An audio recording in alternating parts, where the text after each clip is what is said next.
Okay. Hello, everybody. Let me pull up the slides. Amy, I need screen sharing privileges, please.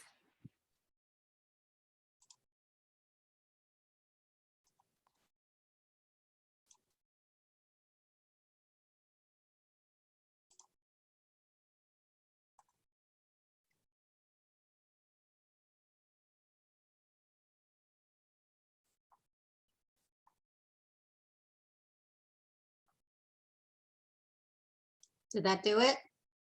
Let me see. Yes. Oh, yes, because you can see everything. Perfect. Okay. So welcome to the general meeting for Solidarity Lowell. It is the 26th of June in 2022. And as we all know, the meeting is being recorded. So guidelines for our virtual meeting. And so the meeting is being recorded and will be put on YouTube. And by saying you agree to be recorded, to raise your hand, you can physically raise your real hand. You can put an asterisk into the chat. The stacker for this meeting is Joe, and he will pay attention to who raised their hand when and let me know. Joe is also the timekeeper, so please be mindful of time limits. If you need to take a break, please feel free to stop your video and then start your video when you're ready to return. Step up and step back. You've been speaking more. Please step back to allow others to then step up and speak. And then again, also because this is being recorded and for accessibility, please speak slowly, which I will also remind myself to do. Agenda. So as many of you know, we move this rally back, we move this meeting back because of the rally. And because of that, the meeting times are going to be a little bit more fluid. So we are going to do intros, then we're going to do updates, then we're going to do our allied organization updates, and then we will have our 3 candidates speak. Tara's going to go first, and then we're going to do a Q&A with Tara, and then Zoe and Teresa are going to speak, and then we'll do a Q&A with them, and then 7:55-ish, we'll wrap up. So, social distance, hour, quarter hour, introduce yourself. And I will call on each of us individually. So we're going to do your names, your pronouns, where you live, and would you rather explore outer space or the bottom of the ocean? So my name is Caroline. I use she, her pronouns. I live in Centerville, and I would rather explore the bottom of the ocean because it would be a lot cooler. So I am going to stop sharing my screen and call on Amy. Amy Baranowski, pronouns are she, her, hers, and I live kind of on the edge of the acre, recently redistricted downtown. And I am going to say the bottom of the ocean. Yes, because swimming sounds nice and cool right now, and octopuses are awesome. Thank you. Wynn? Hi, Wynn Flint, pronouns she and her. I live in Christian Hill in Lowell. Both of those freak the heck out of me. Like, I'm not into it at all. But if you held a gun to my head, I'd probably go out in space rather than you have to wear those masks and scuba things. No. All right. Thank you, Wynn. Marissa? Hi, everybody. Marissa DuPont, she, her, hers. I live in South Lowell, and I would choose outer space because Saturn is awesome. Thanks. Joe? All right, hi everybody. Joseph Boyle, live in the Upper Highlands. He, him pronouns. Both of those concepts kind of freak me out. I don't even like flying, being in the can with the canned air. So, but if I had to pick one, I think I'd pick under the ocean because at least it's alive. Thank you. Teresa? Hi, Teresa English, she, her. I live in Billerica, and I would definitely love to explore under the ocean. When I was in college, I went on a scuba diving um, big class, and it was fascinating. And there's so much we still don't know. Thank you. Zoe? Hi, everybody. My name is Zoe Zaniku. I live in Christian Hill as well. That's Centerville. My pronouns are she, her, and I would go to space because I just want to explore to see like what is up there. Great. Thank you. Tara? Hi everyone, I'm Tara. I'm going with he, him. I live in the Lower Highland. I would choose to go outer space. Yeah, I've been watching the show on Apple TV, For Mankind. That's pretty interesting and exploring different things. So, yeah. Great. Thank you. Victoria? Hi, Victoria Boys, she, her, hers. I would definitely choose space. Actually wanted to go to space camp when I was a kid. I love the stars and the moon, and I'm afraid of drowning. So definitely space. Thank you for sharing. Judith? Hi, Judith Durant, she, her. The idea of going to either one of those places freaks me out, but I right today would be willing to go to either one of those places because it's not here. So you pick. Thank you. Dee? Hi, Dee Halzak, she, her. I live in Lowell's Acre neighborhood. I don't like either option, but I guess I'd pick outer space. Great. Thank you. Meredith? So I might have missed it because I was coming in, but if it's ocean or deep water or space, I'm a space gal. I also wanted to go to space camp when I was a kid, and I would love to go there now and stay there.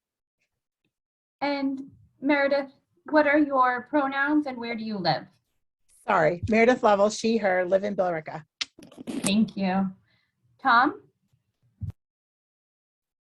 Hi, I'm Tom Barrington, he, him, live in North Chelmsford, and definitely in the deep water. John? John Grossman, he, him. I live in Lowell in Pocketville. And although a lot of times I'm in deep water, I'm basically a spaceman. Great. Thank you. Rick? Rick Golden. I live up on Christian Hill in Centerville. He, him. What was the question? The question was, would you rather explore outer space or the ocean deep? Outer space. Thank you. Michelle? Hi there, sorry. Michelle, she, her. I live in Lowell's Acre neighborhood. I'm here with my husband, Mitch. Hi. His pronouns are he, him. And what do you think? Space or ocean? The ocean's right down the street right now. So. Yeah, and none of that pesky time dilation from traveling at the speed of light. So definitely ocean. Great. Thank you. Linda? Yes. So your pronouns, where you live, and would you rather explore space or the deep ocean? My pronouns are she, her. I live downtown Lowell, and I can't decide. I'm interested in both. Great, thank you. And you're welcome. Stephen?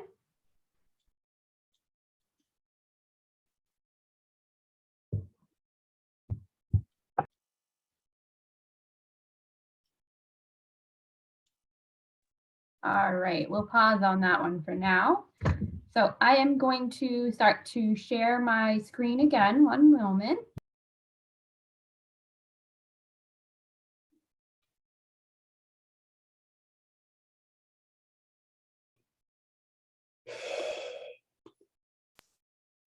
Note to self, do not mute yourself before you screen share. Okay, so what is Solidarity Lowell? Solidarity Lowell is a volunteer-based group of community members of Greater Lowell working towards social justice by defending the human rights, dignity, and equality of all persons against hate and discrimination. We welcome new members. The Solidarity Lowell Coordinating Committee is your elected team of volunteers, running the meeting, organizing events, disseminating relevant news, and sharing calls to action. Please contact us after the meeting if you are interested in learning more.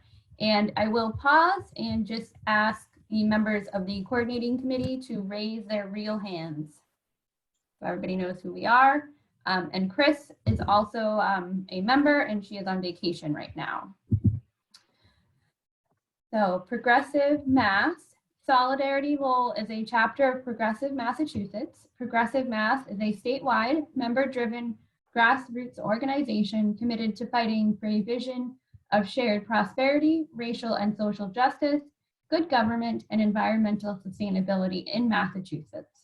Visit progressivemass.com or contact us after the meeting to learn more. In the latest news, they are currently holding their first round of legislative endorsements, and look for that email if you are a voting member of Progressive Mass. And if you want more information as to what determines a voting member of Progressive Mass, you can also speak to us after the meeting and we can let you know what that is. Okay, so these are two events that we have done. The rally against gun violence on your left, and then the I reversed it. Acre Fest is on your left, and the rally against gun violence is on your right. So, and then normally this is the good news corner. We have renamed it in light of things that are happening. So it is called A Little Sunshine Sun Shining Through the Clouds. Thank you, Amy and Dee, for that phrase. The Work and Family Mobility Act passed both houses again, overriding the governor's veto, thank goodness. The Votes Act signed into law on June 22nd, making permanent such provisions as no excuse mail-in voting. And the Supreme Judicial Court rejected a legal challenge and cleared the Fair Share Amendment for the November ballot. Again, thank goodness. Does anybody else have something positive that they would like to share? I see Wynn.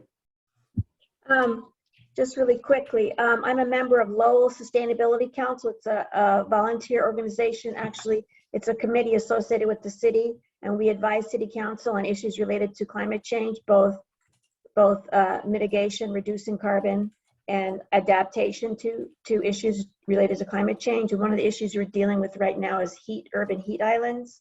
I think I've mentioned earlier before that extreme heat is more deadly than all the other extreme weather put together.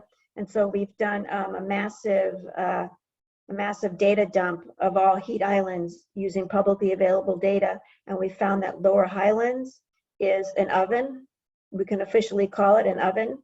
And we are going to be presenting these findings to City Council on July 12th. But the cool news is, I'm not sure how, but somehow the zoning department and the Department of Public Development got wind of this, and they're all over it. And it looks like they want to come and support us on July 12th. So I thought that was really good news. Excellent. That's great. July 12th, we'll definitely support that. All right. Anybody else have any news? Oh, Marissa? I just wanted to say the rally today, I think, was a great success, and we're really happy to co-host that. And thank you to everybody who spoke today. Oh, thank you. Joe, I saw your hand. Yeah. In addition to the good news that the Supreme Court kept the Fair Share Amendment on the November ballot, they also knocked the Uber Lyft amendment off of the ballot, which is also good news. Wonderful. All right. So forward. So Dee, are you ready to speak to the elections committee slide? Sure. So we're planning 2 events this summer, and both of them are going to include the endorsed candidates. The July is our annual barbecue. It will be held at Wynn's Place, and we will supply basics, but we need people who are attending to provide, bring a dish. It'll be like a potluck. And watch for more information and requests for help with that. And in August, we're hoping to have an event outdoors to showcase the endorsed candidates. I would also like to add that while we feel pretty comfortable here in Massachusetts, there's a lot of work to be done to save our democracy.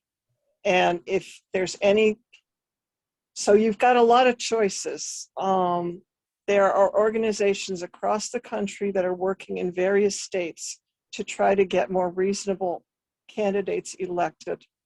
I will be providing links to some of that information through the RRT, but you can find a lot of it on your own. Swing Blue Alliance is one that does it. And I highly recommend find something that you can do. You can't do everything, nobody can. But if all of us do one little thing, whether it's texting once in a while or phone banking or writing postcards, find an organization you can support and do what you can, because we have to take the midterms. So that's my charge to you all. That's it. When I see your hand? Yeah. Are you saying there's candidates who's going to come to my house? Yeah. Oh, okay, God, I'm going to have to clean the bathroom, mow the lawn. Oh my God. All right. Okay, we're going to have to help you with that then. Okay, like Zoe is going to come and Teresa and those kind of people? Yeah. Jeepers, now I'm nervous. Okay, yikes. They're real people just like you. Okay. Great. Thank you, Dee. That was very, very well said. So Marissa, are you ready? Yes. Hi, everyone. I'm Marissa. I'm the volunteer coordinator for the Merrimack Valley Interfaith Sanctuary Network for Solidarity Lowell. So as you may or may not know, we have been supporting an asylum seeker from Togo for many years now, longer than should be necessary, but our immigration system is insanely slow. The asylum system is insanely slow. But thankfully, he has finally obtained his worker's visa, and he has a court date scheduled for 2023, June, I believe.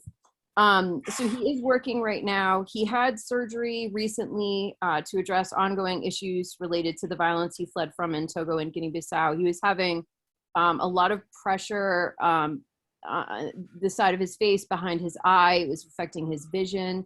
And so he had to have emergency surgery, and thankfully that fixed the issues, and he just gets like a little dizzy now, and like every now and then like has blurred vision, but mostly he's fine. He's been able to work, he's able to drive, so it's fantastic. So we're hoping that, you know, he wants to be independent, you know, so we're hoping that we don't have to support him for too much longer.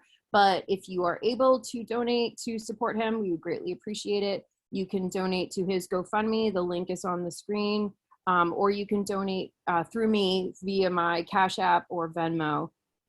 Those are on the screen as well. Just please put Marius in the notes. If you want to send a check, just send me a message and I can send you my address and I will pass the funds along to him. I greatly appreciate it. And also, if you are interested in helping with the influx of immigrants from Afghanistan, The IINE is working with that. So if you're interested in becoming a volunteer, let me know and I can pass on that information as well. That's it. Thank you. And I will say the IINE is the International Institute of New England. Yes, thank you. All right. Wynn, are you ready? Yep. Do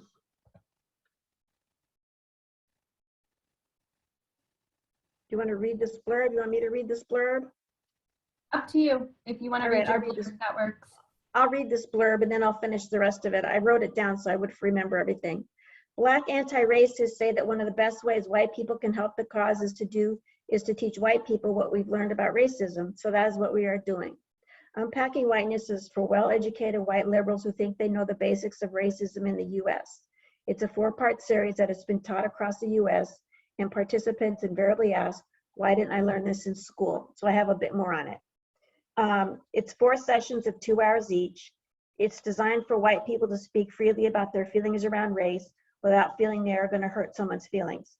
I am just a facilitator. The real teachers are the participants. The workshop is set up to encourage deep listening and learning, zero guilt, and zero animosity. I have given this across the nation from Billings, Montana to Santa Fe to Chicago to dozens of folks and to a person. Every person has participated in sharing because it is clear to participants there is no judging. So far, most participants lean towards a well-educated, liberal, middle to upper class person, people you think would know most of this stuff. But we go deeper into the whys and hows, and most people come out of the workshop amazed they weren't taught this in their fancy colleges. The topics range from microaggressions to white women tears, white supremacy in liberal cities police departments, a deep look into how ghettos are formed, and how plantations jump-started the Industrial Revolution, not textile mills. We highly encourage attendance to all sessions. This helps people learn to trust each other. If you can't commit to all 4, it would be best to wait for the next one. Is this when people ask questions? Yep. Does anybody have any questions for Wynn? And I will say, if you are interested, we haven't set the specific dates. So if you are interested, email Wynn and just let her know what your general availability is for July and August. Okay. Thank you. I don't look at that email. I hope someone's looking at that email. Oh, okay. We'll update that email then. Okay. We'll send out an updated email for that. Wynn, I'm pretty sure that forwards to your normal email address. Oh, well, that Yeah, was it easy. forwards, yeah. Oh, okay. Okay, great. No problem. So you look at it. Okay. We all learned something new. All right, let's see next. Okay, so we have a tabling opportunity coming up at the Folk Festival, and we could use your help. It's 2 different days, July 30th and July 31st, which are Saturday and Sundays, and both days is 12 to 6. We're asking if you can for 2 hours. There will be a table with shade and chairs, and there will be literature, and it's just a lot of being our wonderful selves and talking to people of all varieties to come and ask us questions about what Solidarity Lowell is and all of those things. And so if you are available for any of those times, please email Chris, and then she'll get back to you and we'll coordinate days and times and who you're with. Right. Does anybody from allied groups have any updates or announcements?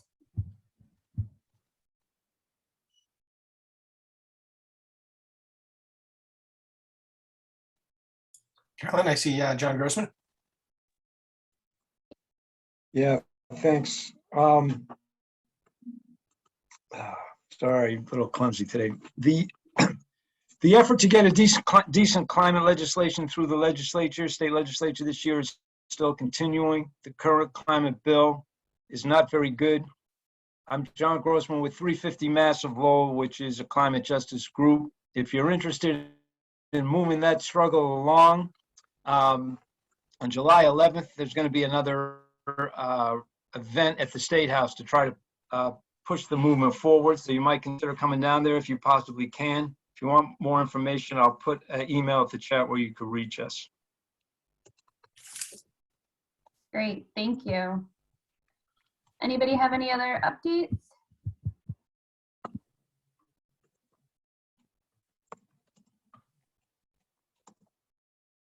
Okay. Oops. So now we are getting to our Solidarity Lowell endorsements overview. So that's the speaking part of our meeting.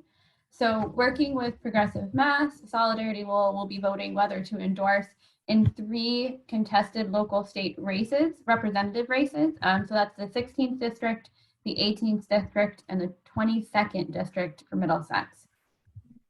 For each race, one candidate is seeking our endorsement and completed the questionnaire. That questionnaire responses were then sent to the mailing list, and we gave people an opportunity to look at those ahead of time. And then any voting members, people that have attended 3 or more Solidarity Lowell meetings in the last 12 months will receive a ballot this upcoming week. And our endorsement will then help Progressive Mass determine their endorsements because we are a chapter, and in certain races, especially in this year where we kind of have a blue moon primary where there's so many seats, Progressive Mass is looking to the chapters who are on the ground working in those districts to start the endorsement process.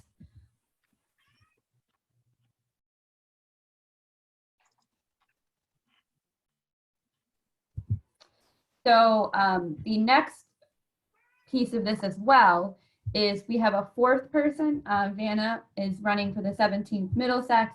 She is not able to attend, but this is an uncontested race, so we separated them out for ease. And she did submit a questionnaire, and we will still be asking the members for their endorsement, and it will be in the same folder as Zoe, Tara, and Teresa's are. So it's the same process, but we just separated out because Vanna is the only uncontested. Amy? I just wanted to quickly point out that I was on mute. Sorry. I just wanted to quickly point out that Progressive Massachusetts is not endorsing in uncontested races.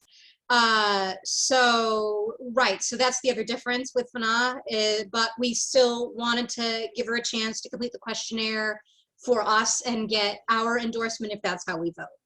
So I just wanted to make that clear. Wonderful, thank you for that. All right, so in honor of respecting our candidates' time and just the general fluidity of this meeting, we are going to have Tara go first for his 10 minutes. Then we're going to do a quick Q&A afterwards. Then we will move to Zoe, and then we'll move to Teresa. So I am going to stop sharing my screen. Okay. Tara, whenever you're ready. You're still screen sharing. Oh, that's not good. Thank you. Okay, Tara? Thank you. Thank you, everyone. Good evening, everyone. My name is Tiara Hong, and I'm running for state representative for the 18 Middlesex District this year. Before I get started, I would like to thank Solidarity Lowell for hosting a candidate like myself and give us the opportunity to speak to the community. And thank you to all of those who attend here tonight. To talk about why I'm running, it's important to talk about who I am. My life experience have shown me how public service and real leadership affect a community. I came to this country in 2013 from Cambodia. My family moved here to seek opportunity and a better life in the United States. We came to Lowell to find home, to find work, and to get the better education for my sibling and myself. I was 13 years old when I entered Scott-Closa Middle School. 13 is already a tough age, and here I was, here I was in a completely new country, and I couldn't even speak any English yet. It was a tough time, but the thing that got me through it was the amazing support from the teachers and the staff at Lowell Public School, the support of my family and support of my community. I made my way through Scott-Closa on to Lowell High School and then was accepted into UMass Lowell. It was during this time in college that I become more involved in the community through nonprofit, state and local political campaign and volunteer work. I recently received my bachelor degree with major in political science and a minor in criminal justice. And I am the first in my family to receive college education. I am proud of my accomplishment. I am proud to be a part of Lowell community that make this accomplishment happen possible. This experience is the reason I am running. I see how important it is to make sure people in the community have the help and support that they need so they can thrive. Everyone deserves the opportunity that I had. When you are an elected official, you are an employee, not of the state, but your constituent. Your constituent tax dollar pay your salary and the salary of your staff. You are accountable to them. A state representative who is not accessible and accountable to their constituent is not doing their job. Without an open dialogue between the representative and the community they serve, there is no public service. That is why I am running.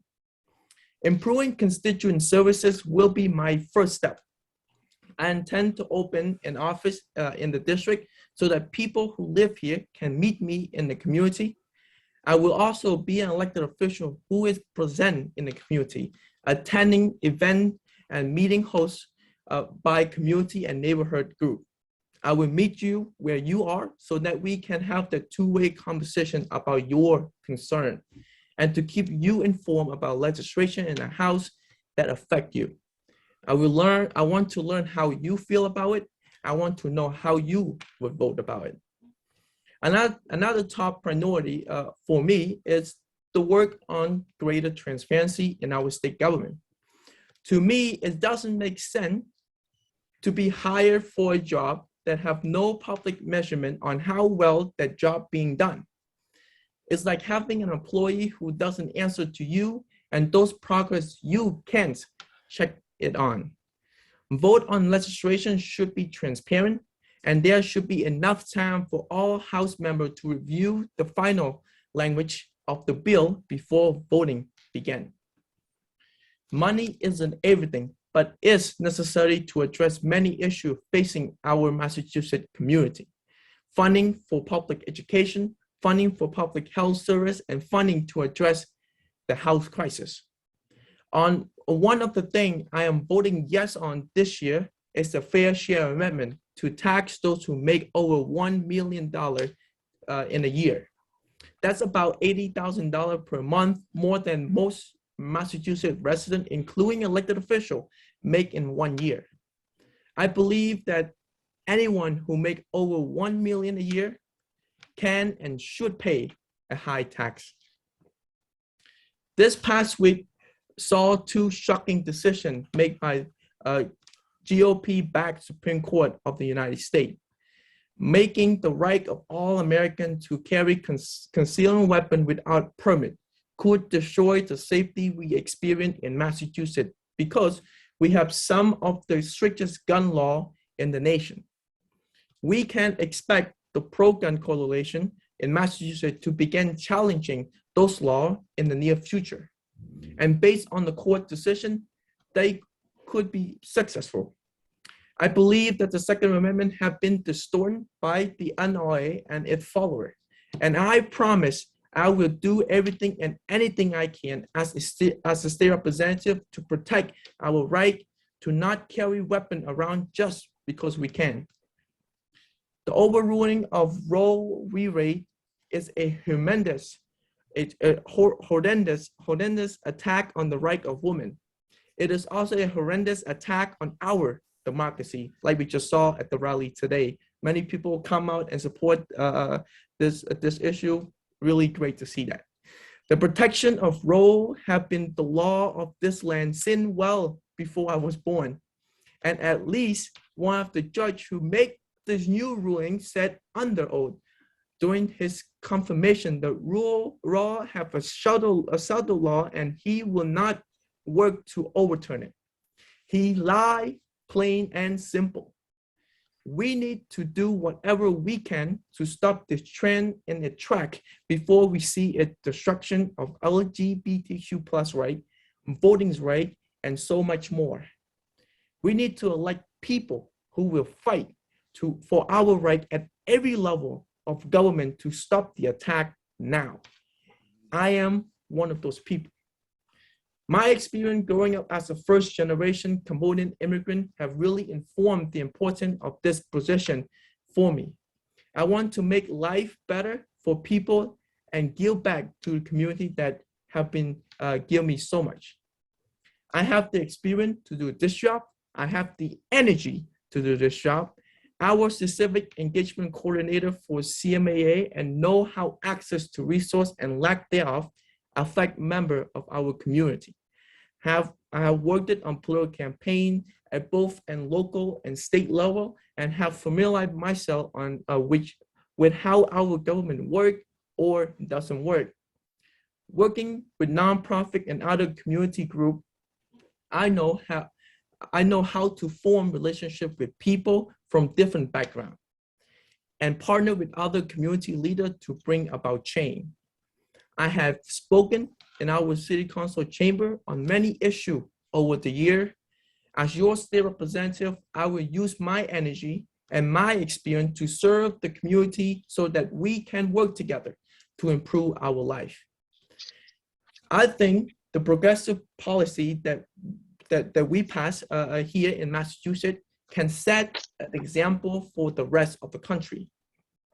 We need to show that progressive leader can be elected into position of great consequence, and that when people rise up and demand more of their representative, change can happen. We can be that change. I want to help us to get there.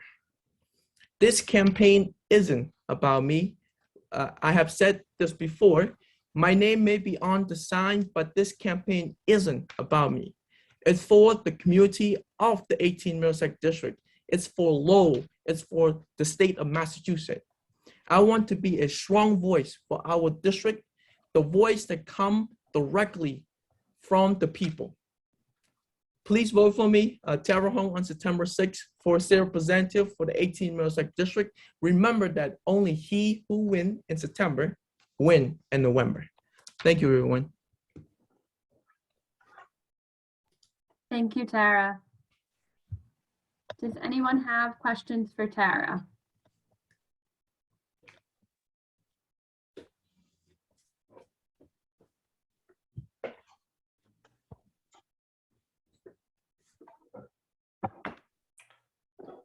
All I see right. Rick.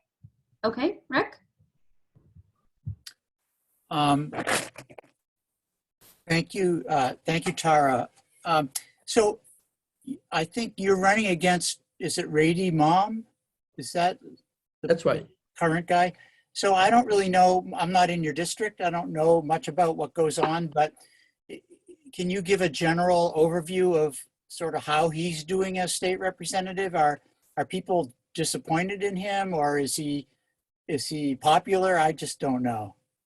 Well, thank you for the question, Rick. As our campaign been going out canvassing for the past 3 to 4 months now, we got a response from our community, and our campaigns also believe that it's been lacking of representation in the district, lack of communication between the office and to the people in the district as well.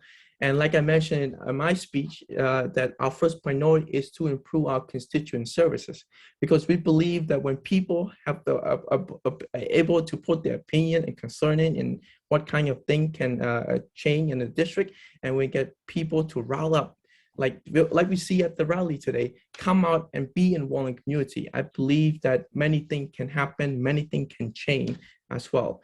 And yeah. Thank you. Okay. All right. Let me see. Any other hands? Joe, do you see anybody else? No. Okay. So, one. So, we are ready for you to speak. everybody. Again, my name is Zoe Zaniku. The American pronunciation. The African pronunciation is Zoe Chineku. Since everybody had their signs, I had to go and bring mine as well. You'll see it sometimes like throughout Lowell as well as North Chelmsford. So please recognize. All right, so great job, Tara. Rooting for you. I first wanted to just introduce myself to you and tell you a little story about myself, and then all of the things obviously that I'm interested in and to accomplish should I become your next state rep for the 16 Middlesex District. So this community welcomed my family with open arms. I emigrated from Liberia, which is the west coast of Africa, when I was 4 years old. And my mom, who worked 2 jobs and long hours to make ends meet, was the one that brought me here. It's because of her and her sacrifices I was able to earn a degree from UMass Amherst and start my own small business. And then also, raise my 2 daughters who are Georgia and Chloe, for the most part, a single mom. I started as a telecommunications customer service representative in the private sector and went on to become a constituent services director for Senator Ed Kennedy. I fell in love with helping people and serving my community. I'm now running for state rep just to fight for the people of Pawtuckaville, Centerville, and North Chelmsford. I am a consensus builder who knows how to work with residents and prioritize your needs and deliver results for everyone. Because I did this for a living, and this is what I love to do.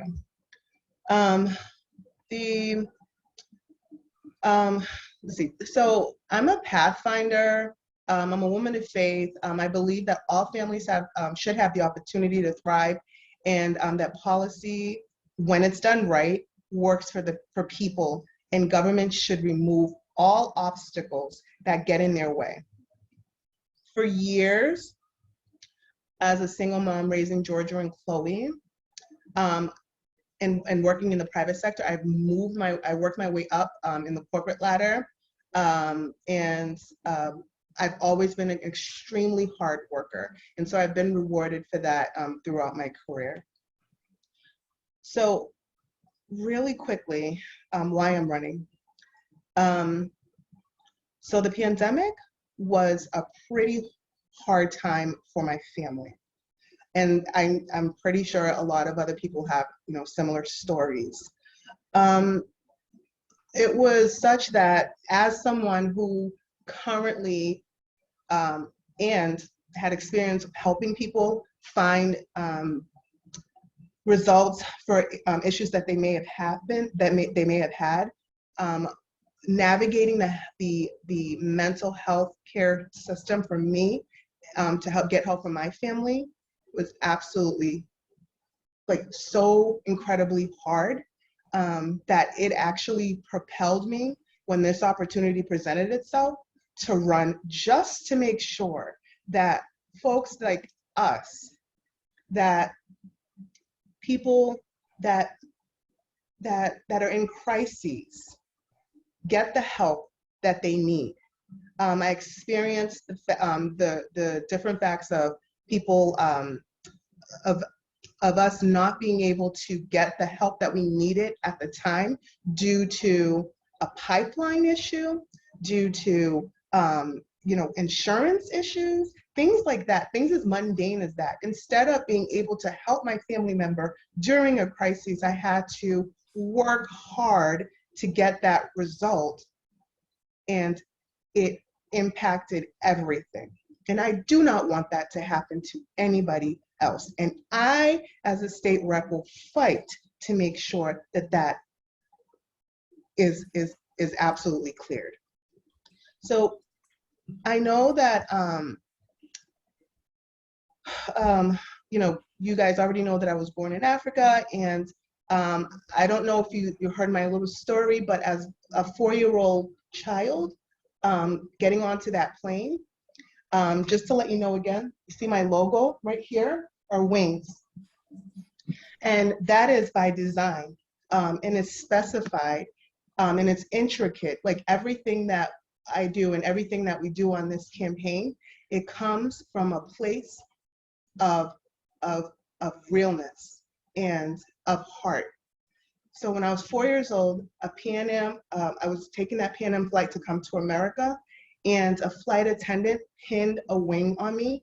And at that very moment, I still remember, I tell this story, I still remember that my life was going to change and change for the better. And as I was taking flight, I knew that I was like going into my destiny and going into like something great as a 4-year-old child.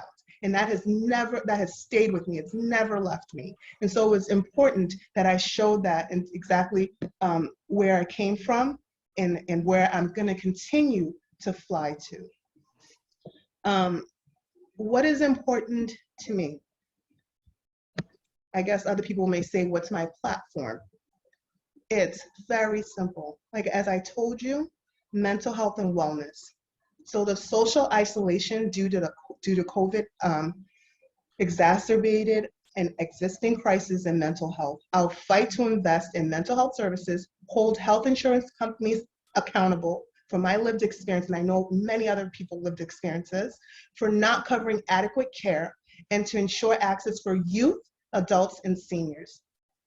This is the #1 reason why I'm running. And it's obviously, you can tell it's near and dear to my heart. We need real investments in mental health services from the state. I'll fight for those funds, $160 million allocated in the last budget, Chapter 257 money.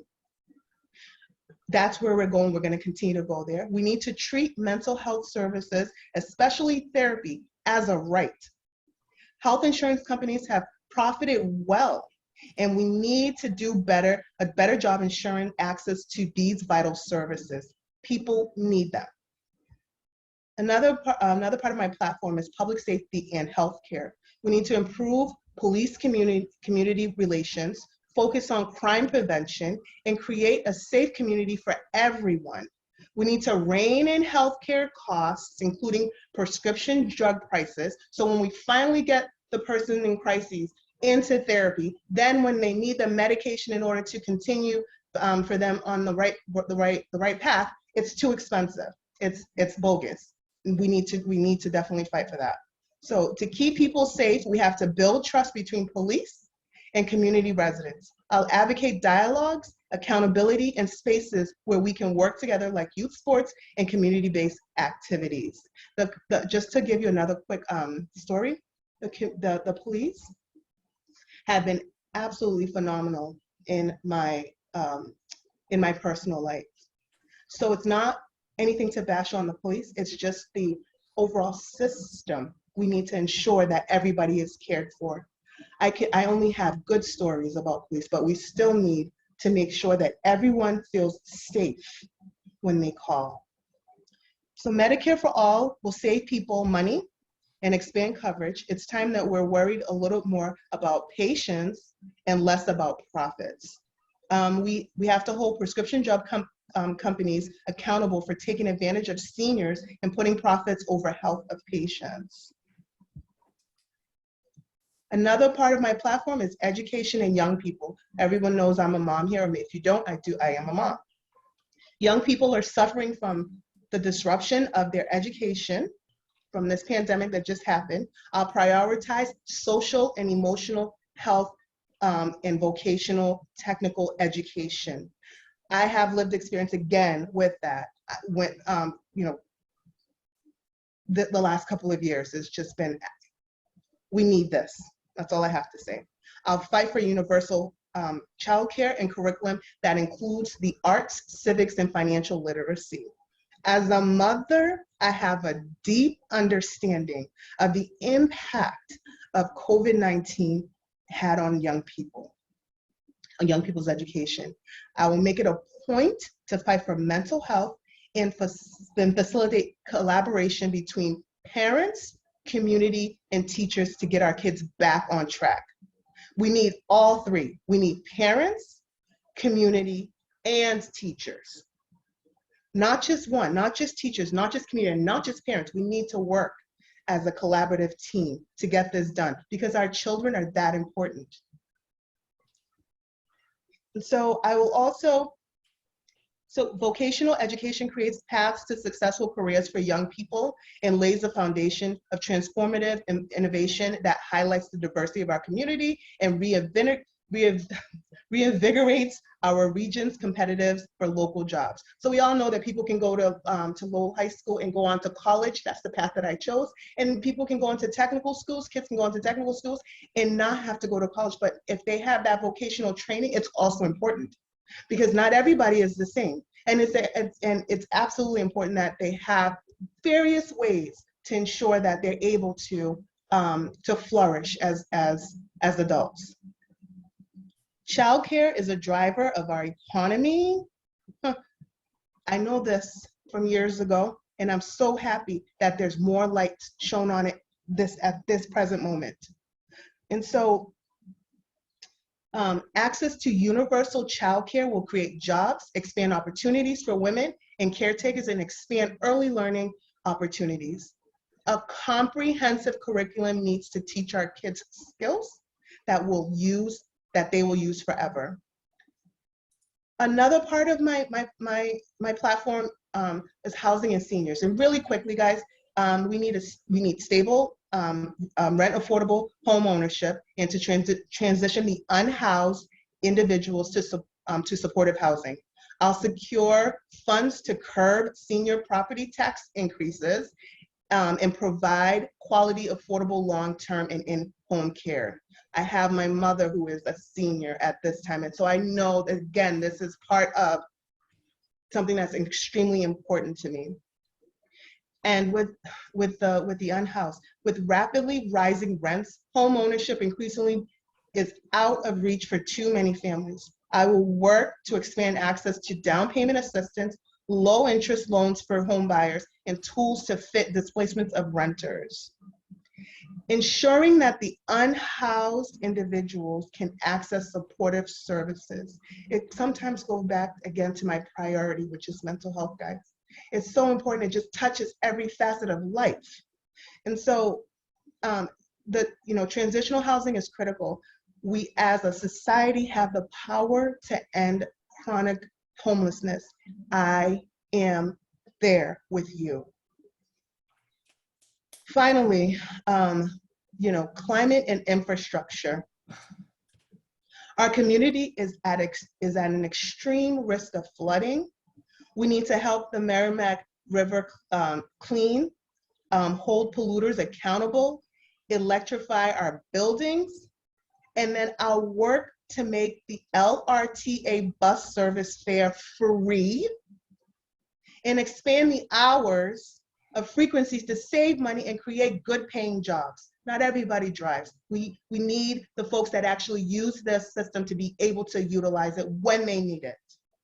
With the new climate legislation from last year and the one moving through this year, my fear is that cities like Lowell will get left behind. And as wealthier communities move to decarbonize households, businesses, and government buildings more quickly, communities like ours, like Lowell, will be left holding the bag for the increasingly high cost of maintenance. Maintaining the fossil fuel infrastructure. This is not only a climate issue, but it's a social justice concern. The Merrimack River is both our water source and central to our local ecosystem. We must ensure that it is clean and free of pollution and hold polluters accountable.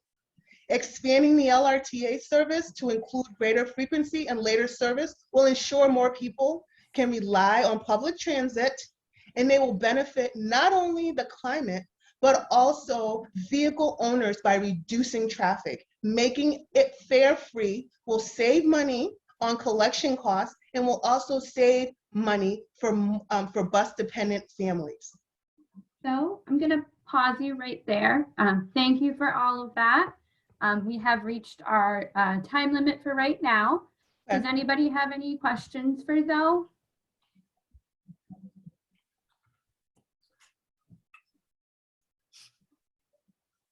Wynn has her Rick? hand up. Sorry, Wynn? So, as a bipolar person,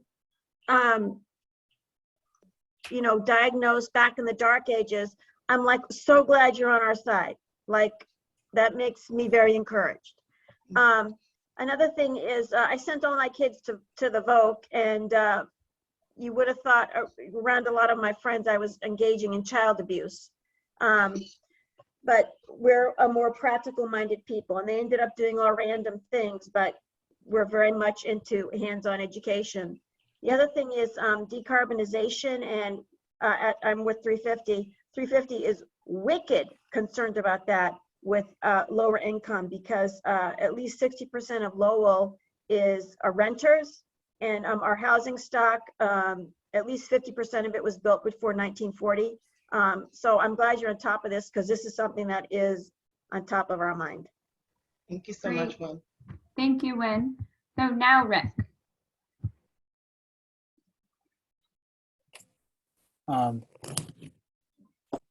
Thank you, Zoe. I want to thank you for running. I am not a big fan of your opponent. I'm so glad to have someone to support.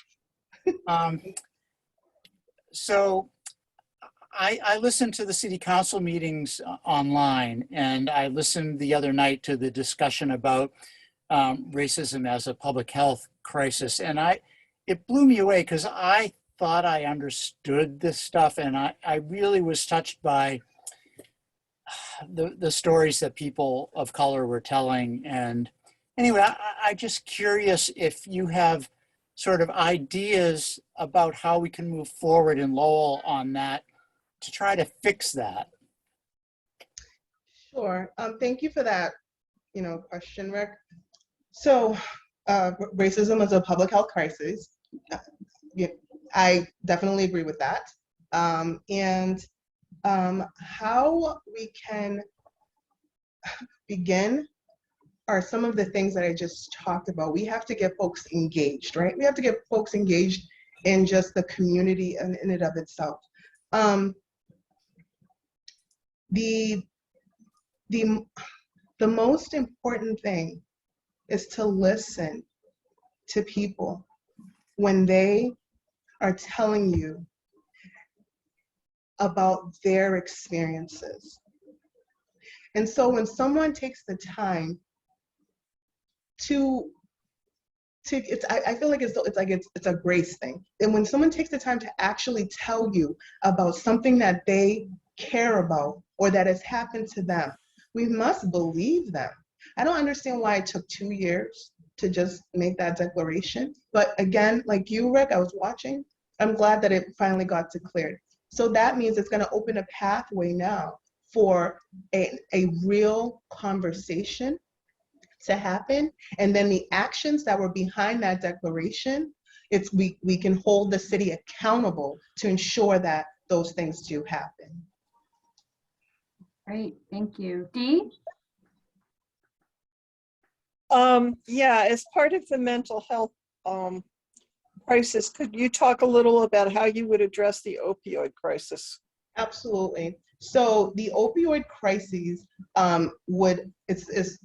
I shouldn't say it's synonymous, but I view it as synonymous with the mental health crisis, because someone that needs help, that has a problem with drugs, they are not in their right frame of mind.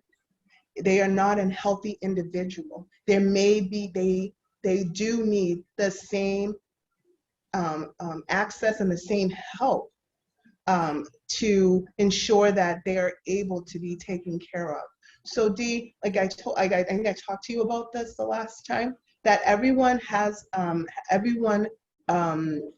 shouldn't say everyone, but what I've heard in the community for the past few years is the opioid crisis. But what I want people to understand is that this is an umbrella. It's a mental health umbrella. There is opioid there. There's alcoholism there. There's all kinds of things. It's mental. It's a mental health crisis. Great, thank you. Dee, do you still have your hand up? No, sorry. Okay, great. Tom? Hi there. I live in North Chelmsford, which is not what I consider the most progressive neighborhood in the state. And I'm just wondering how and your statements about finding housing for the unhoused, a lot of that is allowing group homes, SROs to exist, which are largely being shut down. Lowell is doing a lot of it, of the part. Municipalities like North Chelmsford there's lots of not in my neighborhood, not in my backyard. How do you work with that, with your district being a very diverse district? How do you work with places like my neighborhood, North Chelmsford? Thank you for that question, Tom. It's a really poignant one. As I'm knocking doors, I'm finding exactly what it is that you're talking about. But one thing is, for me, I'm extremely pragmatic, and I'm a consensus builder. From where I've come from, I shouldn't probably be here, but it's because I'm able to, number one, listen to people and really take in what's valuable or what they value. And then with that, to bring all kinds of people, like if you go to any of my,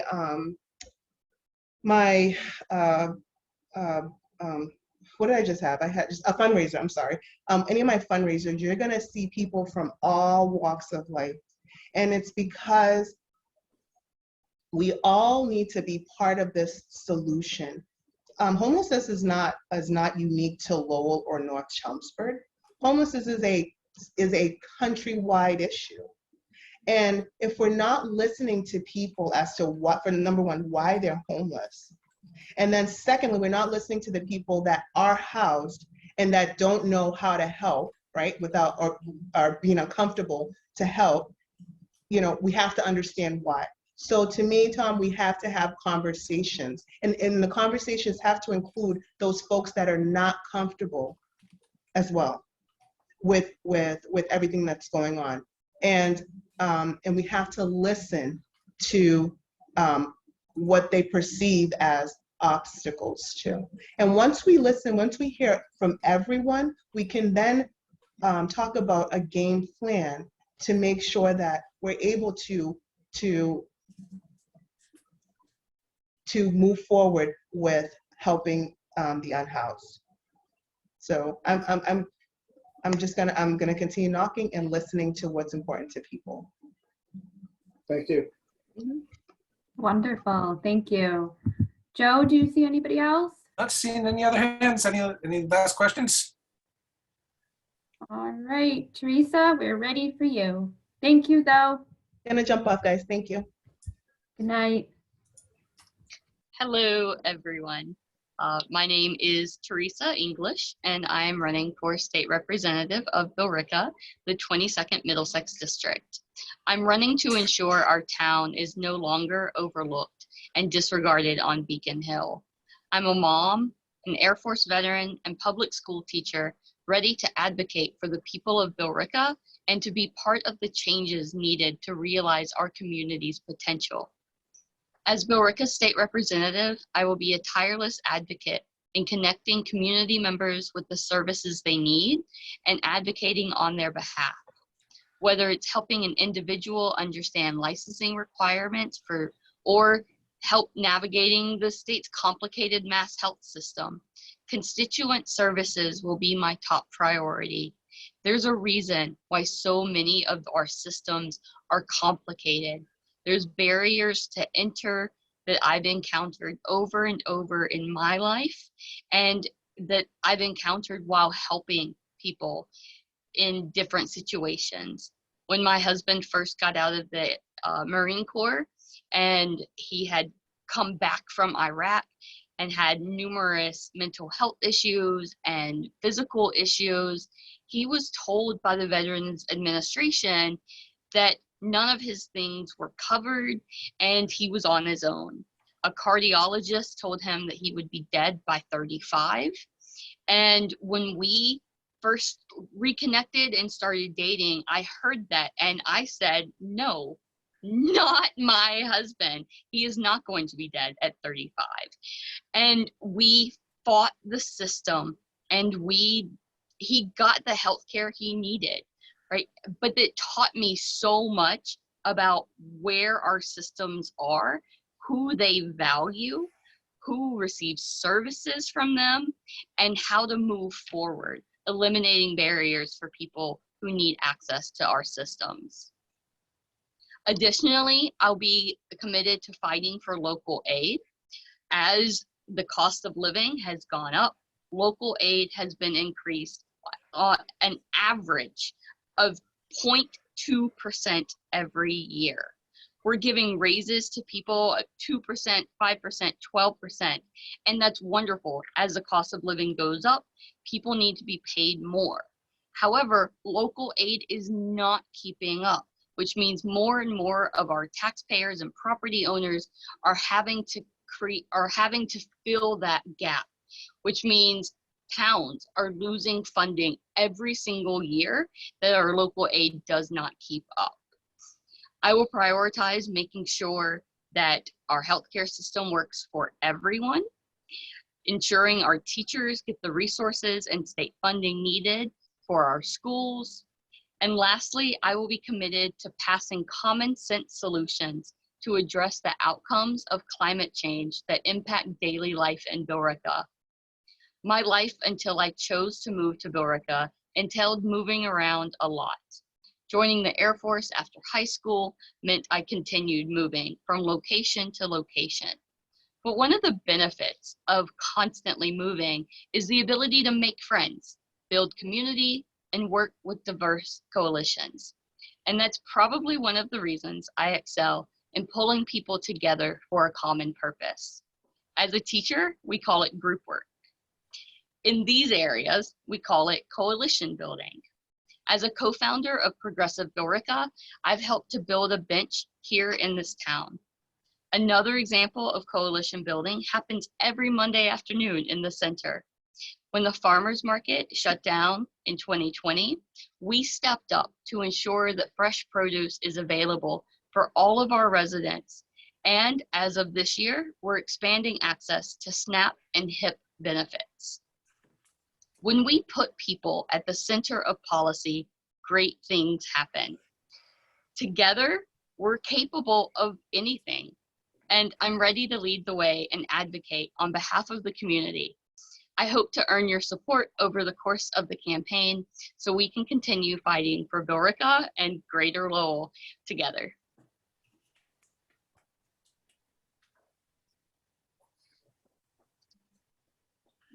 Great, thank you, Teresa. Anybody have questions?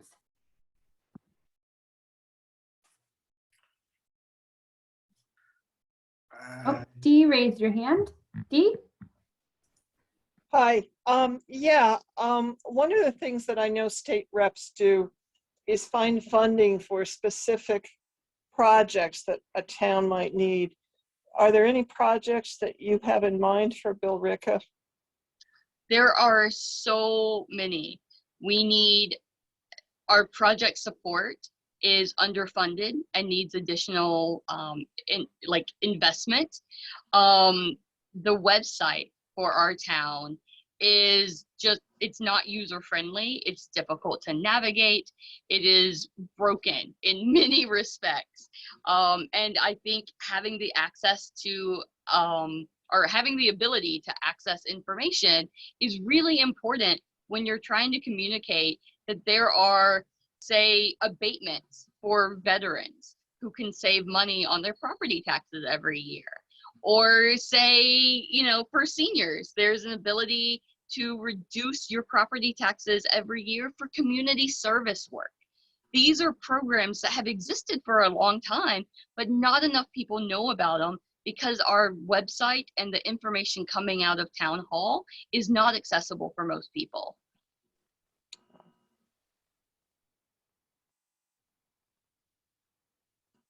Great, thank you. All right, so I see Joe. Thank you. Teresa, Are you talking about guns? You're in Mark Lombardo's district.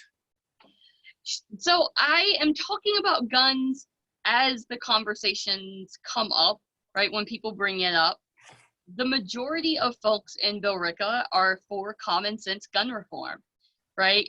Are very few people want to reduce how the laws regarding ammunition or regarding who can carry.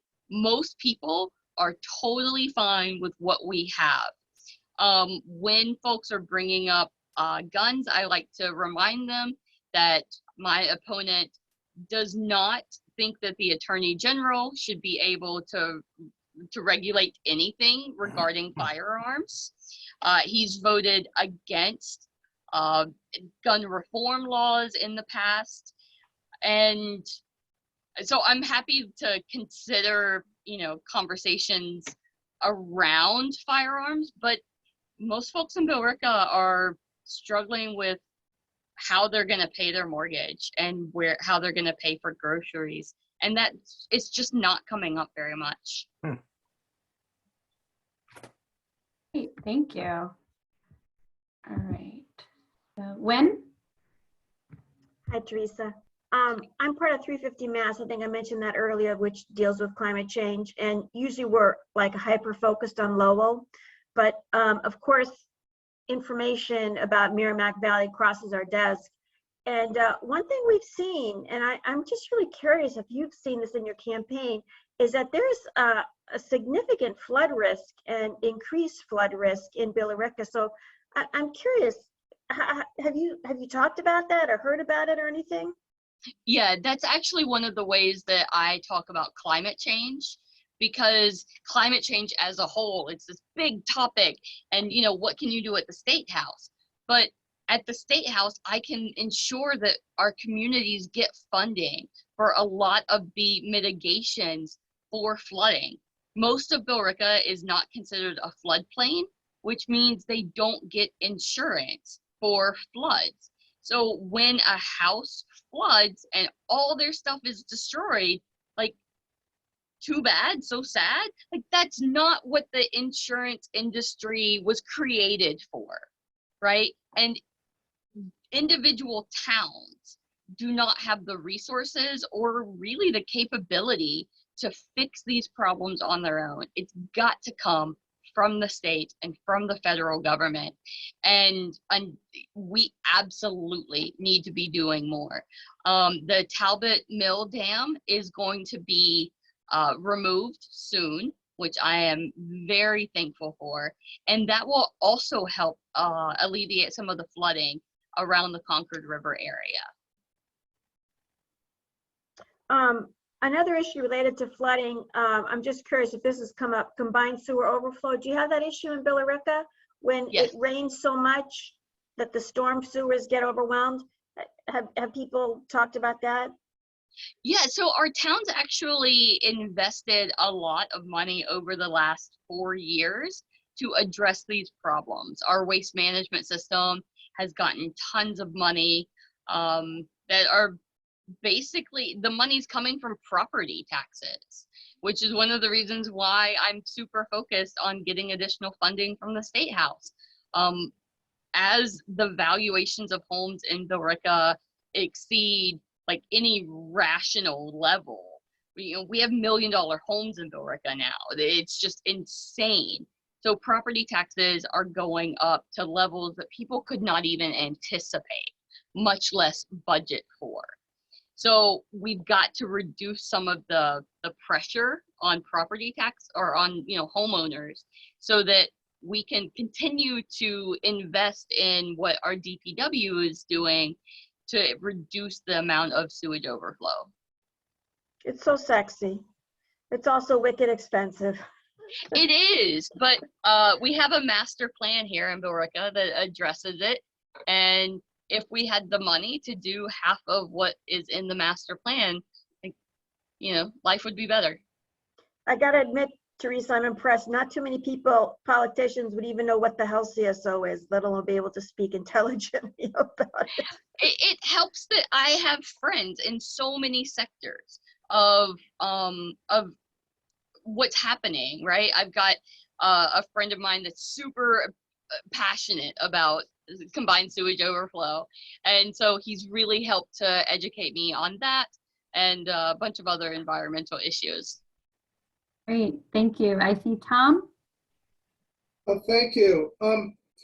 In looking at the questionnaire that you filled out for us, the one place that you put in a no was around, would you support legislation to bring greater accountability to charter schools by requiring them to adhere to the same disclosure and disciplinary standards and others, and support English language learners requirements. Could you talk a little bit about your feelings about charter schools and why you don't think they should be treated like the public schools? Absolutely. That's the way I'm understanding that question. Okay, so yeah, as most answers, there's a lot of nuance behind it. I'm a public school teacher. I went to public schools. My kids are in public schools, and I am deeply committed to helping to reform our public school systems. One of the ways that we are creating changes within the structure we have today is through charter schools. Not all charter schools, but there are some really amazing charter schools that are innovating around education, and they're cooperating with local school districts and sharing what they're doing, and we need that to continue, right? The for-profit charter schools, which have taken over in Lawrence and are trying to take over in Boston, there absolutely should be additional accountability, but we can't treat charter schools the same that we treat public schools because they have different missions. They have different student bodies. They have different goals, right? So if we have every school that with the same requirements, there's not room for innovation and experimentation. And I think it's really necessary because the one size fits all model of our current system doesn't work. Like millions of kids are being left behind because we're not teaching them. We're forcing them to conform to a high stakes testing environment. And so kids are dropping out or being left behind. So until we fix the way that we educate children, we've absolutely got to keep the charter schools. And if they're forced to do exactly what public schools are doing, then they will fall apart as well. But additional monitoring, additional guidance is absolutely mandatory, right? We should be doing all that, but not to the level that that question presented. I agree that there are some fabulous charter schools.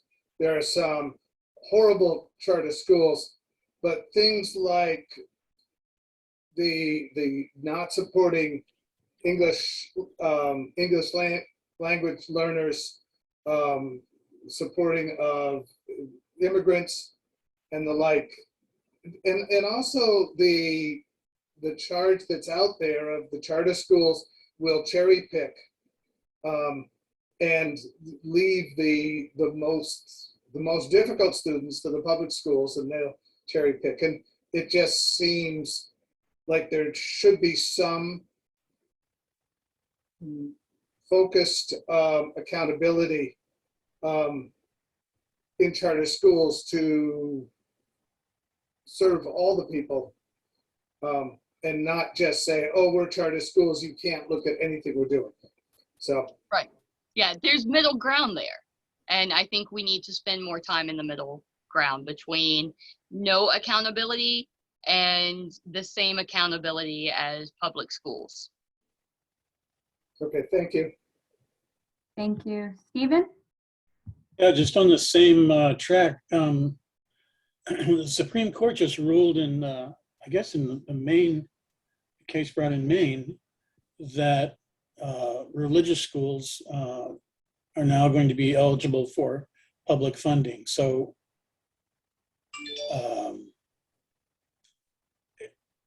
what is your opinion about that? And is it different than, how is it different than what you were just talking about charter schools? Well, one is that charter schools are public schools, right? Like some of the ones that are in this area pull from a combination of towns. Religious schools, especially like the one in Maine, are not required to teach facts because there is zero oversight of religious private schools. And so there's a wide gap between a religious private school and a charter school. Charter schools still have to follow curriculum. They have graduation requirements. There's a lot that goes into it. The school in Maine, it should, go ahead. Well, I mean, but didn't the whole charter school movement open the door for this?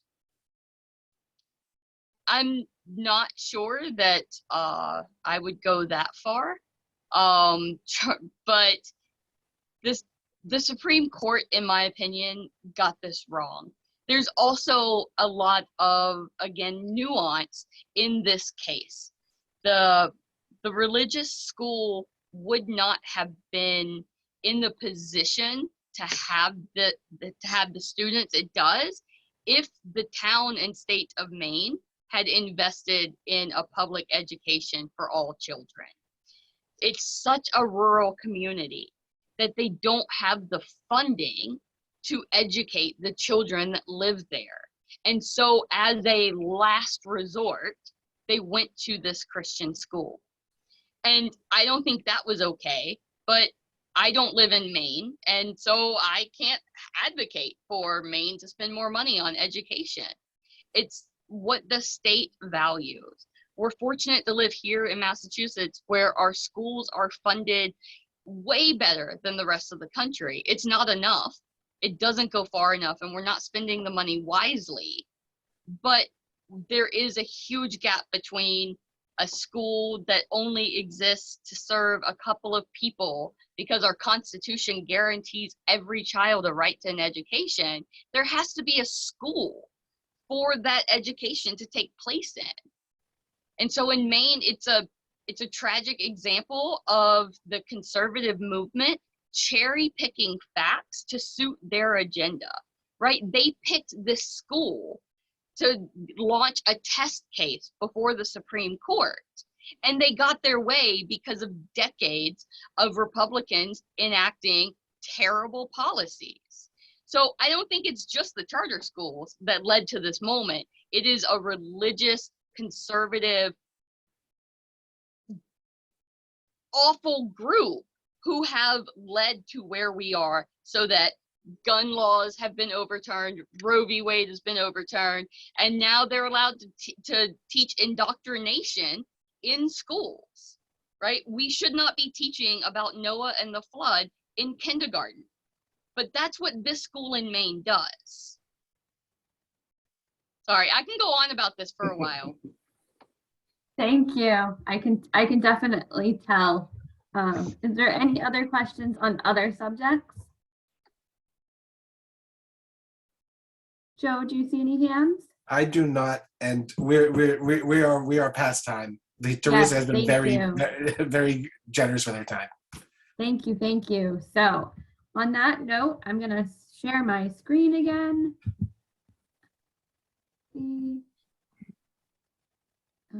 Nope, that's not what I wanted. Let's try this again.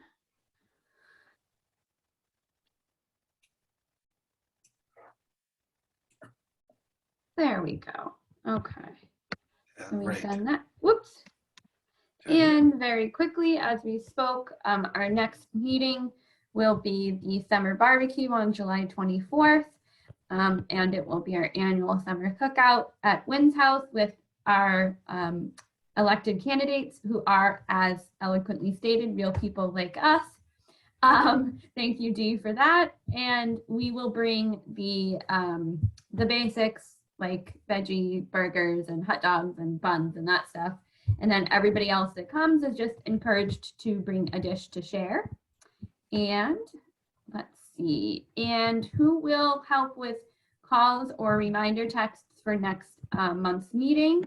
If you are willing or able, please put your name in the chat, and I will pass that along to Chris. As her big speech is, it's quick, short, simple, and she will provide the script. And finally, join us online. So we have all of this information. We're on Facebook, we're on Slack, we have a website, we're on the Gram, as I've heard it called, otherwise known as Instagram, and we are also on Twitter. And that is it. Thank you guys for attending. Thank you for your patience and the fluidity of how the day evolved. And I'm glad that you all were here. Good night. Good night. Thank you.